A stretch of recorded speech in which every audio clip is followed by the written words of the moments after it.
کیا ہر مانگنے والے کو صدقہ دے سکتے ہیں یا نہیں؟ جس آدمی کے پاس ایک دن کا کھانا موجود ہو اور بدن کو ڈھانکنے کے لیے کپڑا موجود ہو، ایسے آدمی کے لیے مانگنا جائز نہیں ہے، اور جو آدمی کمانے پر قادر ہو اس کے لیے بھی سوال کرنا جائز نہیں ہے۔ ہاں، جو شخص واقعی مجبور ہو یا کوئی ہنگامی اور ایمرجنسی کی ضرورت پیش آ گئی ہو تو ایسے آدمی کے لیے بوقت ضرورت سوال کرنے کی گنجائش ہے۔ حضور اکرم صلی اللہ علیہ وسلم کا ارشاد ہے کہ جو آدمی بلا ضرورت سوال کرتا ہے تو قیامت کے دن وہ اس حال میں پیش ہوگا کہ اس کا چہرے پر اس مانگنے کا زخم ظاہر ہوگا۔ اور ایک روایت میں آپ صلی اللہ علیہ وسلم نے ارشاد فرمایا کہ جو آدمی صرف اپنا مال بڑھانے کے لیے لوگوں سے سوال کرتا ہے تو وہ جہنم کے انگارے جمع کر رہا ہے۔ اب اس کی مرضی ہے، چاہے تو وہ انگارے کم جمع کرے یا چاہے زیادہ جمع کرے۔ اور جن آدمیوں نے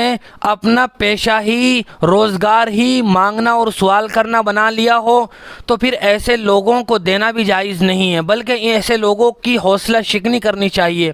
لیکن ان کو سب کے سامنے ذلیل کرنا اور ان کو دھتکارنا بھی مناسب نہیں ہے۔ اگر ہم دینا چاہیں تو دے سکتے ہیں، لیکن بہتر ہے کہ ہم زکوٰۃ کے پیسے اور واجب صدقات کے پیسے ایسے پیشہ ور بھکاریوں کو نہ دیں، بلکہ اپنے محلے پڑوس میں، اپنے رشتہ داروں میں ضرورت مند لوگوں کو تلاش کریں جن کے بارے میں اطمینان ہو جائے، ان کو